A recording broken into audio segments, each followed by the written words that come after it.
Video content has been made available for information and educational purpose only. Unidirectional trade strategy is a copyright content of IFMC. तो दोस्तों स्वागत है आप लोगों का इस एपिसोड में topic of the day. Topic of the day है आज का how to find long positional stocks या how to find good stocks for investing. क्या तरीका होना चाहिए कि हम एक लॉन्ग पोजिशनल ट्रेडिंग के लिए स्टॉक्स को चुन पाएं या ऐसे स्टॉक्स को चुन पाएं जिसके अंदर हम कुछ लंबे टाइम के लिए इन्वेस्ट करना चाहते हैं। तो दोस्तों संकल्प जी लिखते हैं very nice explanation sir, please do see it stock analysis for 2 minute at least, it's pending for a long time. संकल्प जी ये आपका मानता हूँ बहुत पहले से पेंडिंग है। एक्चुअली मेरा पर्पस कभी भी नहीं होता है कि मैं किसी पर्टिकुलर स्टॉक के ऊपर कमेंट करूं, लेकिन हाँ मेरे को ये ज़रूर देखना है कि हाँ आपका ही नहीं, ये बहुत सारे क्वेश्चंस मेरे पास आते हैं पर्टिकुलर स्टॉक्स को लेके कि किसी स्टॉक्स को हम क्या करें। अगर आपके पोर्टफोलियो के अंदर वो स्टॉक है ऑब्वियसली आप उसके लिए चिंतित होंगे कि हमें उसका क्या करना चाहिए, या अगर आप कोई स्टॉक लेना चाहते हैं तो भी आप सोचते होंगे कि यार इसको हम कैसे अगर लॉन्ग टर्म के लिए लेना है या मुझे अगर पोजिशनली 3-4-6 महीने के लिए साल भर के लिए लेना है तो मुझे क्या पैरामीटर्स यूज़ करने चाहिए। यूडिटियस इंट्राडे स्क्रीनर जैसे आपको बताता है कि कौन से पैरामीटर्स को यूज़ करके क्या क्या टेक्निक यूज़ करके आप उन स्टॉक्स को चूज़ कर सकते हैं कि जिसके अंदर हम राइट टाइम एंट्री हमको मिले। और वो जो एंट्री होती है उसका मतलब ये होना चाहिए कि हाँ अगर मैं 10 में से अगर मैं 10 ट्रेड ले रहा हूँ तो 8 ट्रेड जो हैं मेरे लेते ही बढ़ने चाहिए, स्टॉप लॉस नहीं कटना चाहिए। और शायद यही कुछ ऐसा पैरामीटर्स कि शायद हमारी टीम भी खोज कर रही थी कि कुछ पैरामीटर्स आपको दें कि जिसके अंदर हम ये जान पाएँ कि एक लॉन्ग पोजिशनल ट्रेडिंग के लिए किस तरह के स्टॉक्स होने चाहिए और उनके क्या पैरामीटर्स होने चाहिए। तो दोस्तों एक छोटी सी यहाँ पर कहानी सुनाने की कोशिश करूँगा, कंसेप्ट को समझाने की कोशिश करूँगा। मेरा मोटिव यहाँ पर आपको पढ़ाना बिल्कुल नहीं है, मेरा मोटिव है कंसेप्ट क्लियर करना। कंसेप्ट क्लियर हो जाएगा तो आपका 80% ऑफ द वर्क डन है। तो ध्यान से सुने इस कहानी को, आप ये विजुलाइज करें प्लीज़, मेरी किसी बातों पे ना जाएं। आपसे उम्र में आप तो बहुत कई सारे छोटे भी होंगे, कई बड़े लोग भी होंगे, लेकिन प्लीज़ मैं आपको रिक्वेस्ट करूंगा कि ये कहानी एक मेरी मन गढ़ंत कहानी है, बनाई हुई है आप लोगों को समझाने के लिए। इसके अंदर कुछ ऊंच नीच हो तो वो आप उसको टॉपिक से जोड़ने की कोशिश करें। तो दोस्तों आप विजुलाइज करें, दूर आप समुद्र के किनारे बैठे हैं और दूर क्षितिज पर कुछ हलचल हुई, कोई अर्थक्वेक आया या कोई टेक्टोनिक प्लेट्स टकराई और वहाँ से कुछ हलचल होने से क्या होता है कि लहरें बनती हैं। एक पहले बनती है एक बहुत बड़ी लहर, वो उस लहर से बनती है फिर और छोटी लहर, और उस छोटी लहर से और आगे बनती हैं एक और छोटी लहरें जो किनारे तक आती हैं। और शायद यही प्रोसेस है समुद्र का। तो अब जब क्या होता है कि एक दूर क्षितिज पर कुछ हलचल हुई, वो हलचल किसी रीज़न से हुई, बिना रीज़न के हलचल नहीं होती है, कोई रीज़न से हुई, कुछ भी रीज़न हो सकता है, मैं अभी उस रीज़न की बात नहीं कर रहा हूँ। उस रीज़न की वजह से एक बड़ी प्राइमरी वेव सुनामी आज यहाँ से करीब 500 किलोमीटर पर बनी समुद्र के अंदर। अब वो सुनामी के बाद वो सुनामी वहीं ख़त्म हुई, उसके बाद वहाँ से उस सुनामी की वजह से एक छोटी लहर और भी बनेगी, क्योंकि अल्टीमेटली तो लहर को शोर तक आना ही है। तो शोर तक आने तक वो उसकी इंटेंसिटी वो नहीं रहेगी, लेकिन फिर भी वो प्राइमरी, सेकेंडरी और उसके बाद लास्ट वेव जो है वो शोर तक जाएगी। तो ये आप समझ गए होंगे। अब ये तो हमको समझ में आ गया कि दूर क्षितिज पर कुछ हलचल हुई, उससे एक प्राइमरी वेव, यानी कि हम जिसको मानते हैं, जिसको मैं कनेक्ट कर रहा हूँ जब हम ट्रेडिंग करते हैं इंट्राडे की, जब हम मंथली पैरामीटर्स की बात करते हैं, एक बड़े इंटरवल की बात करते हैं, तो ये बड़ा इंटरवल, मंथली इंटरवल एक बड़ी वेव। उसके बाद हम जब वीकली पैरामीटर की बात करते हैं तो ये एक छोटी वेव, और जब हम डेली पैरामीटर की बात करते हैं तो ये उसके आगे की और छोटी वेव, और जब हम इंट्राडे पैरामीटर्स की बात करते हैं तो वो उसके आगे की और छोटी वेव। तो एक इंट्राडे ट्रेडर क्या करता है, एक इंट्राडे ट्रेडर का फोकस क्या होता है, एक इंट्राडे ट्रेडर का केवल फोकस है कि वो अगले 3 से 4 घंटे में फोरकास्ट कर रहे कि एक स्टॉक आगे जाएगा या वो स्टॉक पीछे जाएगा। केवल इतना सा काम होता है। और इसीलिए शायद इंट्राडे जो ट्रेडर है वो ये जानने की कोशिश नहीं करता कि आज यहाँ से क्षितिज, यहाँ से करीब हजारों किलोमीटर दूर समुद्र के अंदर क्या घटना हुई। वो केवल उन लहरों को देखता है, और वो जब वो देखता है कि ये लहरें एक ही दिशा में जा रही हैं तो वो फटाफट लास्ट वाली लहर के ऊपर बैठता है, और उसको पता है जब इतनी दूर से लहर आ रही है तो वो कहीं ना कहीं बैठेगा तो थोड़ा दूर आगे जाएगा और उसके बाद उतर जाएगा। इतना ही काम था इंट्राडे ट्रेडर का। भाई 100 रुपए में घुसा, 102 रुपए में आउट, यही फोकस था उसका। उसने अपना फोकस पूरा कर लिया।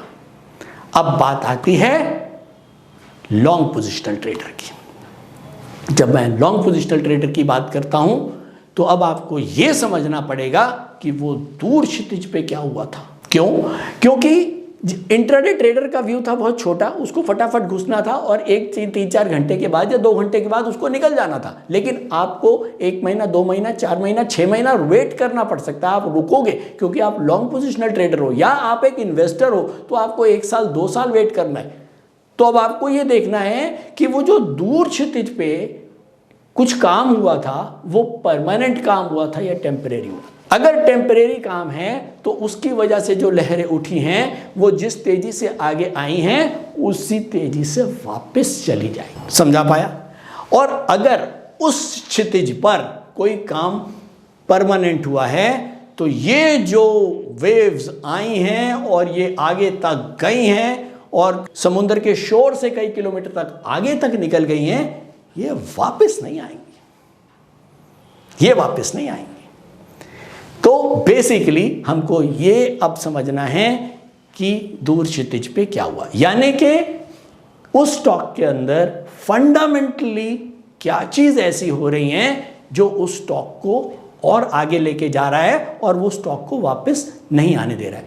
अगर तो परमानेंट चीज है तो वो वापस नहीं आएगी, और अगर वो फंडामेंटल जो भी काम हुए हैं वो परमानेंट नहीं है, टेम्परेरी है, तो वो स्टॉक्स कुछ दिन आगे जाएगा और फिर वापस नीचे आ जाएगा। बहुत कोशिश करिए समझाने की, शायद कंसेप्ट समझ में आया होगा।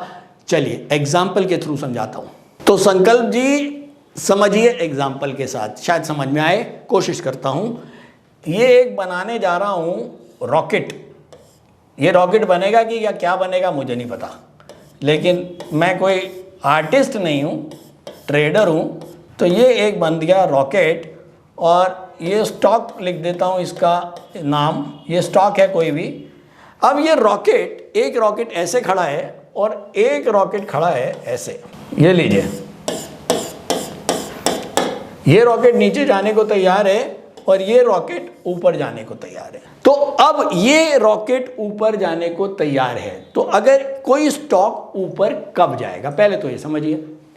ये स्टॉक केवल 3 वजह से ऊपर जाएगा। नंबर 1, क्या कि इस स्टॉक्स के अंदर जो भी फंडामेंटल पैरामीटर्स हैं वो इस स्टॉक की सेफ्टी को बताने चाहिए। ये स्टॉक कितना सेफ है, ये कंपनी के प्रमोटर्स कितने काबिल हैं, इनका पिछला पास्ट रिकॉर्ड कैसा है, इनकी सेल्स कैसी है, इनके डिविडेंड्स कैसे हैं, बहुत सारी चीजें। वो सारे पैरामीटर्स जब आप कंबाइंड करेंगे तो आपको सेफ्टी का पता लगेगा कि एक पर्टिकुलर कंपनी कितनी सेफ है। अगर मैं पर्टिकुलर टायर इंडस्ट्री की बात करूं, उसके अंदर बहुत सारी कंपनीज हैं। अगर मैं उन सब की उनको एक पैरामीटर्स के अंदर डालना शुरू करूंगा तो शायद मुझे पता लग जाएगा कि उन पैरामीटर्स के जरिए कि उनमें से सबसे ज़्यादा सेफ स्टॉक कौन सा है, क्वांटिटेटिव एनालिसिस के थ्रू। यानी कि हम डाटा एनालिसिस को करते हुए केवल एक कंपनी की सेफ्टी को जज करते हैं। तो इसका मतलब अगर मुझको एक ये कंपनी ऐसी मिली जो वाकई में जिसके पैरामीटर्स जो हैं वो सारे अच्छे हैं, पॉजिटिव हैं, तो मैं मानूंगा कि वो एक सेफ कंपनी है लॉन्ग टर्म के नज़रिए से। दूसरी बात यह आती है कि ये कंपनी तो सेफ है, लेकिन कहीं ऐसा तो नहीं कि ये सेफ कंपनी तो है, इसका प्राइस 100 रुपये होना चाहिए, लेकिन अब ये चल ही 200 रहा है या 300 रुपये चल रहा है, तो इसका मतलब ये हो गया ओवर वैल्यूड। तो अगर मैं ऐसी सेफ कंपनी को 300 रुपये के भाव में खरीदता हूं तो यानी कि मैं ओवर वैल्यू कंपनी खरीदता हूं, तब भी गलत है। तो अब मेरे को दूसरी चीज ये देखनी है कि मुझे सेफ्टी के साथ साथ ये भी देखना है कि मुझको अंडर वैल्यूड कंपनी चाहिए, यानी कि उसका प्राइस अनाप शनाप ना हो, यानी कि उसकी वैल्यू जो है, उसका जो वैल्यूएशन है वो अच्छा होना चाहिए। तो दूसरा पैरामीटर मैं यूज करूंगा वैल्यू। वैल्यू को निकालने के लिए भी हमारे पास फंडामेंटल के अंदर बहुत सारे आंकड़े होते हैं, बहुत सारी रेशोज होती हैं जिनसे हम जज करते हैं कि कोई कंपनी दूसरी कंपनी से बेटर है या खराब है, ठीक है। लेकिन इसके लिए थोड़ी सी पढ़ाई तो करनी पड़ेगी। मैं अपने ऑनलाइन कोर्स में भी बता चुका हूं दोस्तों, फंडामेंटल थोड़ा सा मुश्किल है टेक्निकल से। फंडामेंटल्स के अंदर आपको पढ़ाई करनी पड़ेगी। मैंने एक एग्जांपल दिया था, मुझे याद आ रहा है, स्कॉलर्स का और एक एवरेज स्टूडेंट का। मैं अपने आप को एवरेज स्टूडेंट शुरू से मानता आया हूं, तो शायद मेरा रुझान ज़्यादा ट्रेडिंग की तरफ है, शायद मेरा फंडामेंटल्स की तरफ वाकई में बहुत ज़्यादा ध्यान नहीं है। लेकिन हाँ, अगर आपको फंडामेंटल सीखना है और आपको वाकई में स्कॉलर बनना है, स्कॉलर का मतलब ये हो गया कि वो ट्रेडर से बहुत आगे है। एग्जाम्पल देता हूं आपको, एक स्टॉक है, मान लीजिए वो ये 100 रुपये से बढ़ना शुरू हुआ और उसके बाद ये 500 तक गया और उसके बाद ये वापस नीचे 200 रुपये आ गया। अब इन्वेस्टर की साइड क्या होगी, या इन्वेस्टर जो एस इन्वेस्टर और एस ट्रेडर, बहुत बढ़िया इन्वेस्टर और बहुत बढ़िया ट्रेडर की बात कर रहा हूं मैं। यहां पर फर्क देखिए, जो बहुत बढ़िया इन्वेस्टर होगा वो वाकई में स्कॉलर है, उसका मुकाबला करना बहुत मुश्किल है। उसके पास fundamental analysis, macro micro economics की पूरी जानकारी, ग्लोबल इकोनॉमिक्स की पूरी जानकारी, और वो जज करते हैं कि कहां से कौन सा स्टॉक अगले 3-4 सालों में अच्छा परफॉर्म करेगा। तो एग्जांपल के लिए एक स्टॉक था जो बढ़ना शुरू हुआ, तो एक इन्वेस्टर जो है वो शायद 100 रुपये पे ही इसको भाप लेगा कि ये स्टॉक बढ़ने वाला है, और जब वो 500 के बाद कहीं गिरना शुरू होगा या 500 पे ही होगा तो भी उसको पता लग जाएगा कि अब इसके जो पैरामीटर्स हैं, फंडामेंटल पैरामीटर्स, अब वीक होने शुरू हो गए हैं और ये स्टॉक शायद अब आगे के लिए बहुत अच्छा नहीं रहा। तो ये 100 रुपये में लेगा और शायद 500 रुपये में बेच के निकल जाएगा, यानी कि 400 रुपये नेट में कमा के बिल्कुल आउट हो जाएगा। वेयर एज अब अगर मैं ट्रेडर को कंपेयर करूं तो ट्रेडर, एस ट्रेडर यानी कि बढ़िया ट्रेडर क्या करेगा, ट्रेडर के पास इतनी अकल नहीं थी, उसके पास बिल्कुल अकल नहीं थी कि ये 100 रुपये वाला स्टॉक अब बढ़ने वाला है। नो, बिल्कुल नहीं। हाँ, उसके पास ट्रेंड की अकल जरूर थी, उसके पास डिमांड की अकल जरूर थी। उसने देखा 100 से बढ़ के स्टॉक हो गया 200 रुपये, नीचे से बढ़ता हुआ चला आ रहा है, डिमांड बनी हुई है, वो 200 रुपये में घुस गया।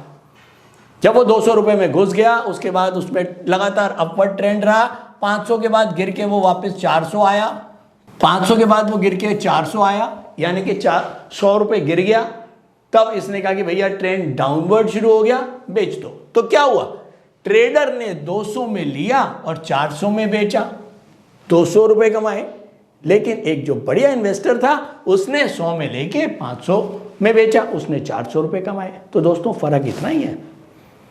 आपको डिसाइड करना है कि आपको किस तरफ खड़ा होना है, सबकी अपनी अपनी मेंटालिटी है।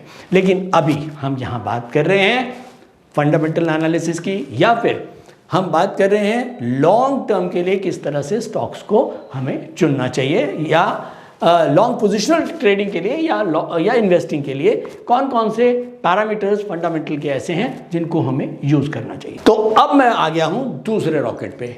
ये रॉकेट नीचे की तरफ क्यों है, क्योंकि इस स्टॉक के जब मैंने फंडामेंटल पैरामीटर्स को स्टडी किया तो मुझे लगा कि इस स्टॉक के अंदर सेफ्टी बिल्कुल नहीं है, यानी कि वो पैरामीटर्स जो मुझको सेफ्टी के लिए दिखाते हैं वो शायद सारे नेगेटिव हैं, तो मुझे ये लगा कि ये स्टॉक एक अच्छा सेफ स्टॉक नहीं है। साथ में जब मैंने इसकी वैल्यू देखी तो वैल्यू से भी मुझको ये लगा कि ये ओवर प्राइस्ड स्टॉक है, यानी कि इसमें वैल्यू भी नहीं है और सेफ्टी भी नहीं है। इसीलिए अब ये रॉकेट उल्टा तो खड़ा हो गया, क्योंकि जिस स्टॉक के अंदर न वैल्यू है न सेफ्टी है, वो किसी ना छोटी रीजन की वजह से, शायद कोई बुल एंड बियर कार्टेल कभी कभी लग जाते हैं, तो टेम्परेरी रीजन की वजह से वो शायद ऊपर जाएगा, लेकिन लॉन्ग टर्म अगर मैं उसका देखूंगा तो वो रॉकेट नीचे ही जाएगा। तो ये कंसेप्ट थोड़ा सा समझ में आ गया होगा, बड़ी मेहनत करी है। लेकिन अब फाइनल एक पॉइंट, वैल्यू और सेफ्टी को तो आपने समझ लिया। अब ये सोचें कि ये स्टॉक ऊपर की तरफ तो खड़ा है, लेकिन ऊपर उड़ नहीं रहा है अभी। ऊपर कब उड़ेगा? ऊपर जब उड़ेगा जब इसके अंदर आएगा मोमेंटम। तीसरा आएगा मोमेंटम। ये मोमेंटम का मतलब है इस रॉकेट के नीचे की ये है आग, ये लग गई रॉकेट में आग, यानी कि एक वो स्टॉक जो सेफ है, वैल्यू है जिसमें, और उसके अंदर डिमांड भी क्रिएट हो गई, मोमेंटम बन गया, तो इसका मतलब अब वो रॉकेट उड़ने के लिए बिल्कुल तैयार है। और सेम वे एक ऐसा रॉकेट जिसमें न सेफ्टी है न वैल्यू है और उसके नीचे भी लग गई आग, यानी कि किस चीज की आग? सप्लाई की आग। इसमें लगी थी डिमांड की आग और इसमें लगी सप्लाई की आग। सप्लाई की आग क्या होती है? मंथली, वीकली, डेली, सब डाउनवर्ड सप्लाई। डिमांड क्या है? मंथली, वीकली, डेली, सब अपवर्ड डिमांड। तो दोस्तों बहुत क्लियर समझ में आ गया होगा कि कौन सा स्टॉक लॉन्ग टर्म के लिए बढ़ेगा, कौन सा स्टॉक लॉन्ग टर्म के लिए गिरेगा। अब बात आती है उन पैरामीटर्स की, संकल्प जी के क्वेश्चन की। नहीं तो संकल्प जी कहेंगे पूरा वीडियो हो गया सर, मेरा सीएट तो आया नहीं। आएगा सर सीएट, ये लीजिए सीएट दिखाता हूँ। तो संकल्प जी, एक मैंने छोटा सा एक्सेल तैयार किया है। ये एक्सेल फंडामेंटल पैरामीटर्स को कवर किया है मैंने इसमें। अब फंडामेंटल पैरामीटर्स करीब सेफ्टी के लिहाज से, एक ये मैंने 2 कॉलम बना दिए। सबसे पहले आप ये समझिए कि मैंने इसमें 1 2 3 4 5 मैंने टायर इंडस्ट्री के 5 स्टॉक्स लिए हैं, जिसके अंदर पहला नाम है अपोलो, सिएट, गुडियर, जेके टायर और टीवीएस श्री चक्रा। ये मैंने जो 5 स्टॉक्स लिए हैं, ये वो लिए हैं जो ऑलमोस्ट सेम कैटेगरी के हैं। सेम कैटेगरी का मतलब कि जो ऑलमोस्ट, अगर मेरे ख्याल में सिएट जो है वो करीब 8,000 करोड़ की मार्केट कैपिटल है, और मेरी कोशिश यही रही है कि 10,000 करोड़ से नीचे नीचे या 15,000 करोड़ या 5,000 से लेके 15,000 करोड़ के बीच की कंपनियों जो एक जैसी, जिनकी जो एक जैसी कंपनियां हैं मार्केट कैप के हिसाब से, मैं उनकी ही तुलना आपस में करूंगा। देखिए, कहते हैं बिल्ली को बिल्ली से लड़ाओ ना यार, बिल्ली को शेर से क्यों लड़ाना है? तो अगर मैं इसके साथ एमआरएफ लगाने लगूंगा तो बहुत गलत हो जाएगा। तो कायदे से लार्ज कैप को लार्ज कैप के साथ करें, मिड कैप को मिड कैप के साथ, स्मॉल कैप को स्मॉल कैप के साथ ही अगर आप तुलना करेंगे तो आपके रिजल्ट्स बेटर आएंगे। तो यहाँ पर मैं एक तुलना करने जा रहा हूँ इन 5 स्टॉक्स की, अपोलो, सिएट, गुडियर, जेके टायर और टीवीएस श्री चक्रा। उसके अंदर अब मैंने सबसे पहले सेफ्टी के करीब 19 पैरामीटर्स लगा दिए। वो पैरामीटर्स जो एक स्टॉक को अगर फुलफिल करते हैं तो ऐसा लगता है कि ये कंपनी लॉन्ग टर्म के हिसाब से सेफ है, on the basis of quantitative analysis, on the basis of data. ये कई सारे हैं, मैं यहाँ मोटा मोटी बता देता हूँ। जैसे ROCE ले लिया हमने, ROA ले लिया, ROE ले लिया, उसके बाद डेब्ट टू इक्विटी ले लिया, current ratio, interest coverage, next उसके बाद है हमारा 3 साल के प्रॉफिट्स, उसके बाद OPM परसेंटेज, NPM प्रीवियस, उसके बाद FII होल्डिंग, उसके बाद प्रमोटर होल्डिंग, उसके बाद DII होल्डिंग, उसके बाद मार्केट कैप टू CF, उसके बाद अर्निंग यील्ड्स, उसके बाद डिविडेंड यील्ड, उसके बाद promoter holding, FII holding, DII holding. तो बेसिकली ये बहुत सारे पैरामीटर्स हैं जिनको हमने एक रैंकिंग दे दी है इन पांचों स्टॉक्स के हिसाब से कि जिसका जो बेटर है, हमने उसको हर पैरामीटर के ऊपर एक रैंकिंग दी है, जिसकी वजह से हमको क्या मिला। तो ऐसे ही हमने वैल्यू पैरामीटर्स के ऊपर भी सबको अलग अलग अलग अलग यहां पर पॉइंट्स जो हैं वो हर पैरामीटर पे दिए हैं। तो अब फाइनल, मैं आपको एक फाइनल रिजल्ट दिखाने जा रहा हूं जो हमने पैरामीटर्स बनाए हैं, और उनका एक फाइनल रिजल्ट एक आपको दिखाने जा रहा हूं। मान लीजिए गुड ईयर है, गुड ईयर के ऊपर हमने सेफ्टी, वैल्यू और टोटल, यानी कि सेफ्टी के ऊपर गुड ईयर को 76 पॉइंट मिले हैं, अपोलो टायर को 67 पॉइंट मिले हैं, जेके टायर को 56 पॉइंट मिले हैं, सीएट को 41 पॉइंट मिले हैं, टीवीएस श्री चक्रा को 45 पॉइंट्स मिले। अब आपने देखा कि हमने सेफ्टी पैरामीटर्स के हिसाब से कुछ पॉइंट्स जो हैं वो हर स्टॉक को अलॉट कर दिए हैं। अब ऐसे ही अगर मैं वैल्यू की बात करूं तो वैल्यू में गुड ईयर को 54 पॉइंट मिले हैं, अपोलो को 51 पॉइंट मिले हैं, जेके इंडस्ट्री को 46 पॉइंट मिले हैं, सीएट इंडस्ट्रीज को 49 पॉइंट मिले हैं, और टीवीएस श्री चक्रा को 28 पॉइंट मिले हैं।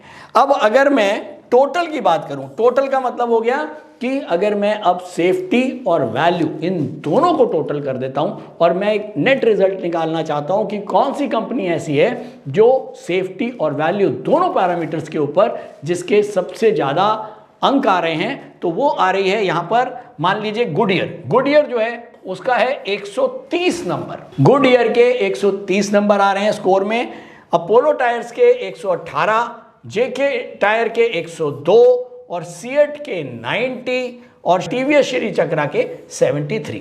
तो बेसिकली ये जो टोटल रैंकिंग है ये हमको एक क्वांटिटेटिव एनालिसिस के हिसाब से हमको ये बताती है कि जो फंडामेंटल डाटा हैं वो गुड ईयर के सबसे बढ़िया हैं और शायद टीवीएस श्री चक्रा के सबसे कम हैं। तो ये तो आपको समझ में आ गया फंडामेंटली। अब तीसरा पॉइंट है मोमेंटम। जब मैंने मोमेंटम चेक किया तो मोमेंटम मुझे सभी का ग्रीन मिला, यानी कि ये जितने भी 5 रॉकेट हैं इन सब के अंदर मोमेंटम लगातार पांचों स्टॉक्स में है। ठीक है, तो डिमांड तो पांचों स्टॉक्स में है, चाहे वो टीवीएस श्री चक्रा हो और चाहे वो गुड ईयर हो। लेकिन हां, अगर आप कहोगे कि इसमें से बेटर स्टॉक कौन सा है लॉन्ग टर्म के हिसाब से, तो मैं ये बोलूंगा कि फंडामेंटली जो हम अगर डाटा एनालिसिस करते हैं तो उसके हिसाब से गुड ईयर जो है वो बेटर है श्री चक्रा से, क्योंकि मोमेंटम सब में ग्रीन है, लेकिन सेफ्टी और वैल्यू जो है वो गुड ईयर की ज्यादा है। तो दोस्तों मेरे ख्याल में बहुत कुछ समझाने की कोशिश करी है, कंसेप्ट आज क्लियर हो गया होगा। थोड़ा सा भी आपको खोलना पड़ेगा किताबें, बिना किताब खोले तो फंडामेंटल एनालिसिस समझ में आने वाली नहीं है। फंडामेंटल एनालिसिस का आईएफएमसी का अपना ऑनलाइन कोर्स है, आप लोग हमारे ऑनलाइन कोर्स में जा सकते हो। जो लोग दिल्ली में हैं वो क्लासरूम में आ सकते हैं। और हाँ, एक चीज़ और, अब आप कहेंगे कि सर ये इतने सारे पैरामीटर्स हम कहाँ से रोज़ ढूंढेंगे, कहाँ से इनको मिलाएंगे।